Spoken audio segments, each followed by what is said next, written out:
This is another one that's gonna piss a lot of people off. This is one of the countries where I couldn't wait to just leave. It's not like what everyone says it would be. Yeah.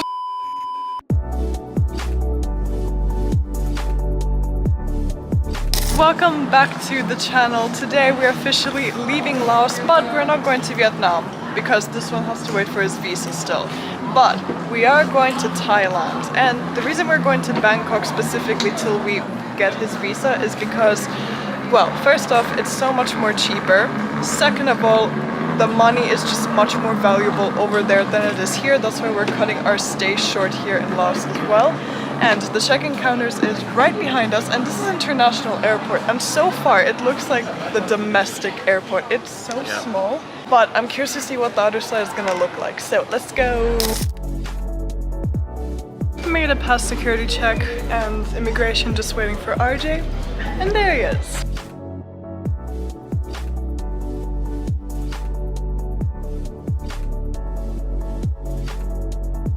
Officially made it to Thailand, Bangkok specifically, and we just made it to our place, and oh my god, we missed the Thai hospitality so much. Like, example. I'll show you as an example. Look at all the water bottles that we got. We have over 10 water bottles, and they also gave us a bunch of treats, and not just one or two, but quite a few. And the receptionist, so nice. Oh my god. And then there's 7-Eleven that's just 5 minutes away from here. This is a really cool spot, and it's very peaceful around here. But anyways, we're gonna go and get some food. Sevi, just because it's quick and it's nearby. And then we're gonna call it a night, and we're gonna see you tomorrow morning. It's currently the next day and our first official day back in Bangkok. And the first thing that we're gonna do is we're gonna finally wash our clothes because, little backstory, since Vang Viet, believe it or not, we haven't done laundry just because, one, we didn't find any self-service laundry in Vientiane, which is crazy, or it was just way too far. And the other reason is if we would give our clothes to a proper laundry place, we don't want to get our things lost, because that's almost what had happened at the hotel that we stayed. They nearly lost all of our things. So yeah, we're not doing that because it was a big amount of clothes. It was basically everything that we had almost got lost. So not doing that again. So today's the day we finally are washing our clothes, and it's so convenient because 7-Eleven is right next to it. Very convenient.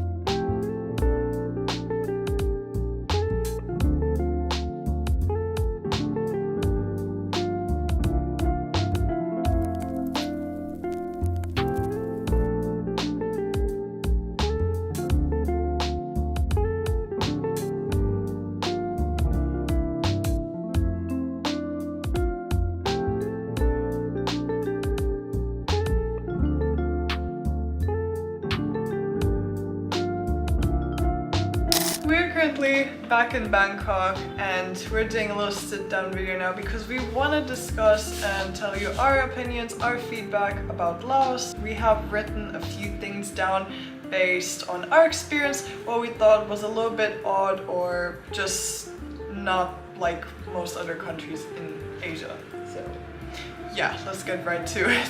The first turnoff would be the ATM limits. The only limit is 2 million Lao kip, or however their currency is. Let me say, this currency is the worst currency, at least I've ever had. It also like charges you like each time you take it out. Think that, okay, it's Laos, you can probably spend that 2 million within a few days or weeks or something, but that's not the case, but we're gonna talk about that later on. Withdrawing money is just, yeah, it's such a turn off because of the fees. Yeah. And it is a cheap country, so to speak, but not from our experience. I would say, you know, we'll probably get to that later, but it's just, we could compare it to other Asian countries, and Laos is definitely not the cheapest country in Southeast Asia. definitely Yeah. not. Like, and the other crazy thing is, we're also gonna get into this later, but the fact that needing to take out 2 million, you think, okay, that should be enough for food and everything. But the thing is, you don't only gotta pay for that, you gotta pay for other things such as your accommodation and things like that. And 2 million is really not enough. But anyway, moving on to the next one is, it's not as cheap as you think, it's not as cheap as everyone else thinks. I mean, unless you're maybe staying in hostels and, I don't know, eating a banana once a day, maybe. But it is not that cheap. I always thought that Laos was one of them very, very cheap countries. I was thinking it's gonna be maybe even cheaper than Vietnam. Like, that was just how I always thought it would be. Another thing, it was everything is like very overpriced and the quality is just not it. Like, we have stayed in many hotels that are probably should not cost more than 5-10 euros a night, especially even in Luang Prabang and Nong Kia, which we thought that the more in the province you go or in a more smaller village you go, the more cheaper it's gonna be, like in other places in Asia, but that's not the case in Laos. If anything, it's even more inflated, like not just the accommodations, but the food as well.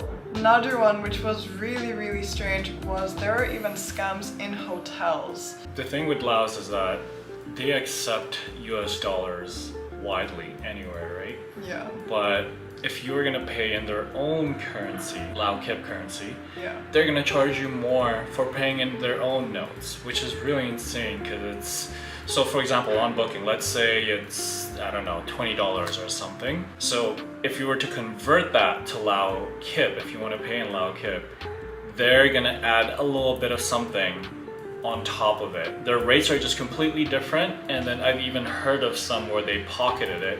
We've had this experience in Vientiane. It's probably like $5-10, or no, not $10, maybe like a few bucks to $5 or something. It's not much, but if this is constantly happening when you're paying for accommodation on a daily, and especially if you're doing long travel like us, it just adds up, and scams like these are very, very common. This is from our own personal experience, and then we've also read reviews on Booking, and not just even Booking, we also read reviews on other platforms, on Google Maps and Agoda as well, and that this is just a common thing. So whatever you see on Booking, if you're gonna go to Laos, if you're not paying in USD, which is highly unlikely unless you're an American, they're gonna add a little bit more. What you see is not technically what you're gonna pay for when you get to the hotel. So just be prepared for that. They tend to inflate it a bit more, Yeah. which is ironic because you're in their own country and you're paying for their own in their currency, yet it's a bit higher. Yeah, way too high. And I also noticed this from the moment we entered Laos, like at the border, like when we got the visa, we took out Lao Kip because, well, that's all the money I was able to take out. Yeah, it was in their own currency. And I thought it's gonna be the same price because I think the visa was, 30 to 40 euros, and same with dollars. It was like $40 or something, like US dollars. So we thought, okay, it's probably gonna be something around that range.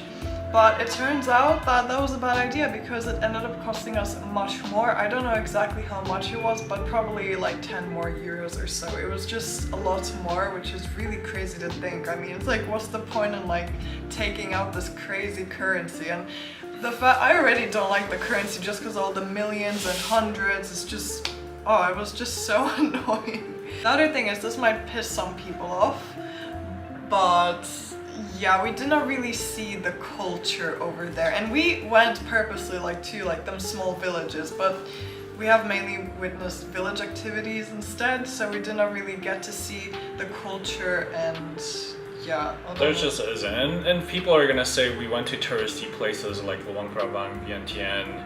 Sure, we did.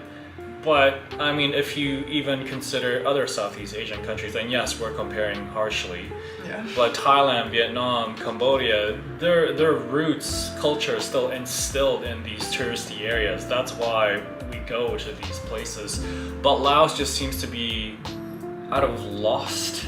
I don't know what the word is, because if you, even with the food, they like to combine stuff. There's a fusion of Chinese and then they would have Thai food, which is great and all that stuff, but it's just, again, it goes back to the quality. Sometimes it's just not up to par, obviously. Yeah. But I think what we're trying to say is we just wish they had stuck to their roots. Like, we want to try Lao food. We want to see the culture still instilled, you know, in these cities, or like touristy cities even. But it's just not. We feel like it was lacking.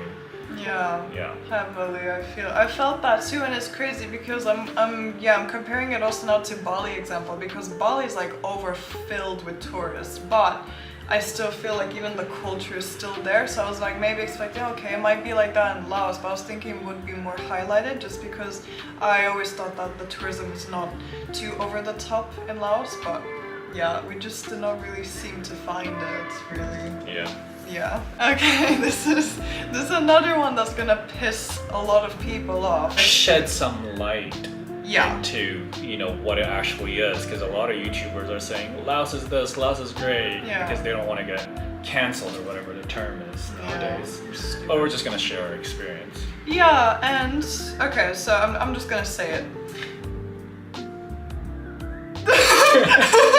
The people in Laos, they were not the friendliest. Like, okay, sure, we have encountered a few nice people, but the majority of people that we have met, experienced, and yeah, it was just not it. We did not really receive like good hospitality. They're not really that accommodating. And as an example, when we would be at a restaurant, you know, in other places, they would be very hospitable. They would like look you in the eyes, give you the menu, and like tell you something like welcome or thank you for coming or anything of the sort. We did not get that in Laos. They just tossed the menu and just kept looking down, which I don't know. I understand that they don't really speak great English, but that's not the problem, because we have been to many places where they did not speak any type of English, but the service was still really great. So that was, I don't know, it was a bit weird. Very strange. It was just the little things, and obviously we've stayed at a nice hotel. That was different, right? Because they were trained to do that. But we're not asking for like crazy privileged hospitality. It was just the little gestures. When you would walk into a restaurant and like someone would acknowledge you or like give you the menu or like, you know, serve the food and just say enjoy. Even one word of like enjoy, or like in their own language even they can say it. But no, none of that. Because I remember a few moments, but that first time in Luang Prabang, I think, is when I noticed it. Yeah. That lady at the Vietnamese restaurant where I got scammed with instant noodles instead of pho. Yeah. She served it with just like the flattest face, and like she just said, I don't even know how she took our order, but she just walked away and then cooked it up and then gave it to us. We paid after, and just straight flat face the entire time. It's not just us, because there were other customers there, same treatment. Yeah. And then that's when we started, you know, maybe I was just like way too much into my head, so kind of let it pan out for the next 3.5 weeks. And here we are. Yeah, and I noticed this also even in like more touristy spots, like even in Bang Vian, because I remember there was this one restaurant that we really liked because their food was actually good. It was actually decently priced, so we went there a couple of times.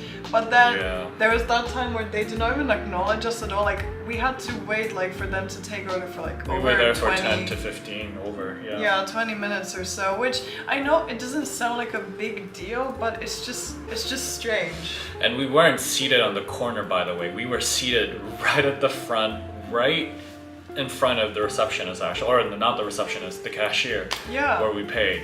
And they should have known us, because we've gone there numerous times, and the reason why we kept coming back was because it was a nice place.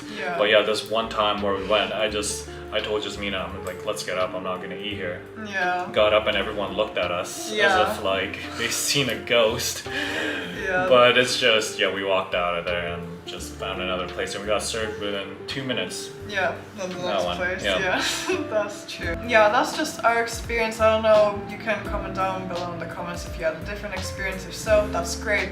But our experience was just not the greatest. The majority that we've met, they were just not the friendliest. They were not the warmest people that we have come across. Their Wi-Fi is also not it. Like, the only good Wi-Fi you're gonna get is from your own SIM card, most likely. The Wi-Fi in many places are not gonna be great. The hotel Wi-Fi's, and we've stayed in a bunch of them, and yeah, it wasn't really that great. And cafes, internet cafes, you can't rely on them as well, because the only time that the Wi-Fi might be good is like if it's just ourselves. If it's just ourselves and maybe 2 more people that are using the Wi-Fi, but if it gets like packed where there comes 10 more people or 5 more people, it's just impossible to like upload YouTube videos, and yeah, that's what we noticed in Laos. Yeah, too. and this is just a personal preference. Obviously, this is a lifestyle thing for us, but if Wi-Fi is not an issue for you, then yeah, it shouldn't be a problem. Yeah. But yeah, so we would suggest that you most likely use your SIM card most of the time. It's gonna be a lot more faster. The other thing that I noticed is that there's no separation between tourists and locals. Example, when we went to Nong Kiao, we booked the van going to Nong Kiao. And like in other places in Asia, that's always separated. So tourists are always gonna be with tourists and locals are always with locals. And even if it's mixed, it's not a problem at all. But the thing is that no one told us that that was gonna happen. So there's no separation when it comes to things like that. Well, those are our thoughts from Laos as of now. I mean, we kind of wanted to shed some light into that. People rarely talk about the bad sides about Laos. People always say, oh, Laos is cheap, Laos is amazing, this and that, which, don't get me wrong, we have been to some amazing places, had a good time, but I feel like this is one of the countries where I couldn't wait to just leave. It's not like what everyone says it would be. Yeah. Just put it that way. All the YouTubers, all the blogs, it's just not what it is. I just couldn't wait to leave. I feel like 15 days would have been more than enough. I feel like if we would have stayed the whole month, like no. Yeah, even I think like anything past 2 weeks in Laos is probably too much. I think that's what also happened to us is that yeah, we've spent way too much time there. 3.5 weeks, and we had to cut it short even. So yeah, that's true. But yeah, those are opinions. I mean, let us know what you think about it. I mean, we just wanted to obviously tell you our opinions. But yeah, pretty much it. That's pretty much it.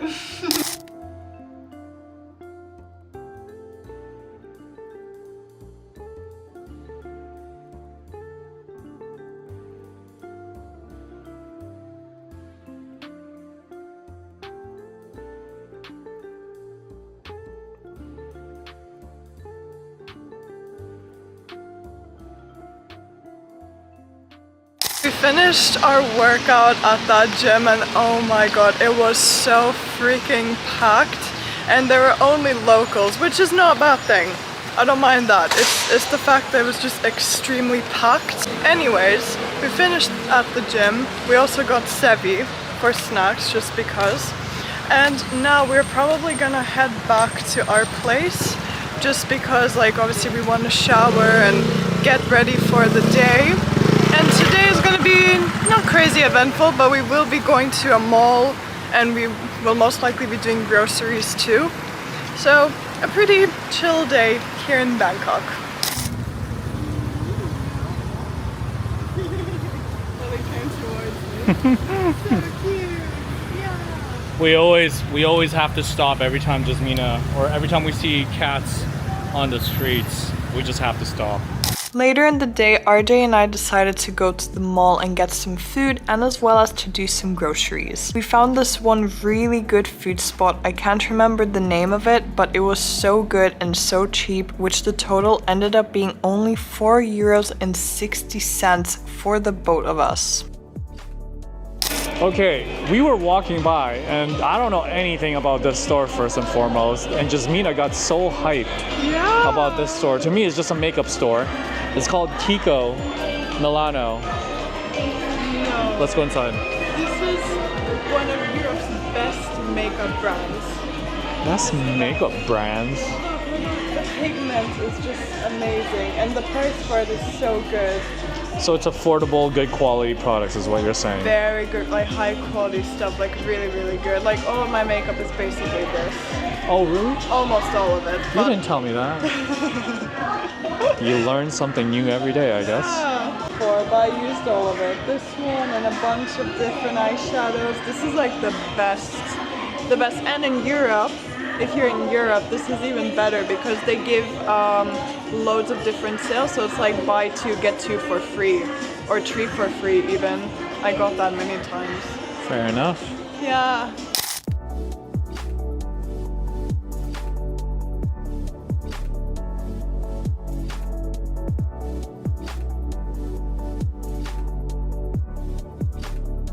Okay, we're at the store right now and I'm gonna show this to Jasmina. It's cat socks. Let's see how she reacts. Look.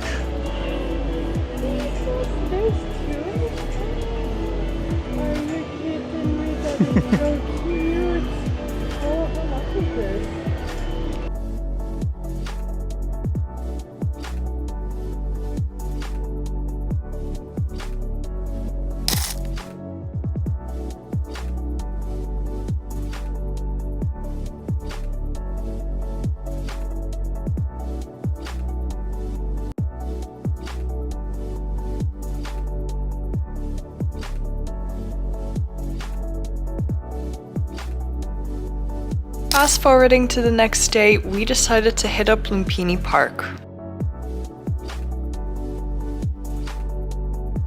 Okay, so I told, there's iguanas everywhere here, right? And I think out of all the iguanas we've seen so far, this has got to be my favorite. Yeah, it's got vibes. This one is just on the tree. Just napping. Just like lounging. we did today. Just lounging. Yeah. Same. He's the fattest of them all too. He is. Could be pregnant too, to be honest. Fat one. But that is a massive one.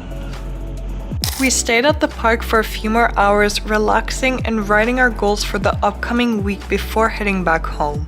We would like to thank you for watching this vlog, and to show your support, it would mean a lot if you could subscribe to my channel and give this video a big thumbs up, and I'll see you in the next video. Bye!